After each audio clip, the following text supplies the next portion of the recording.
নবান্নের সিঁড়ি দিয়ে উঠবে হাওয়াই চটি, হাওয়াই চটি, হাওয়াই চটি। দিল্লির বাবুদের সুটবুট উঠবে না।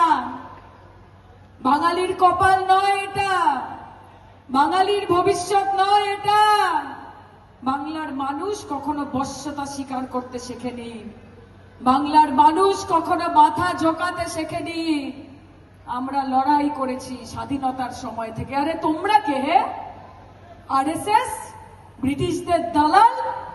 স্বাধীনতার সময় তোমরা কি করেছিলে? দেশকে স্বাধীন করার জন্য ব্রিটিশদের চাপলুসি করেছিলে, ব্রিটিশদের পা চেটেছিলে। বাঙালি প্রাণ দিয়েছিল, বাংলার মানুষ জীবন বলিদান দিয়েছিল। তোমরা আমাদের শেখাবে? তোমরা আমাদের শেখাবে? দেখুন, 15 বছরে মমতা ব্যানার্জি পশ্চিমবঙ্গের মানুষের জন্য যা কাজ করেছে, তারপর তৃণমূল কংগ্রেসকে কোথাও গিয়ে ভোট ভিক্ষা করতে হয় না।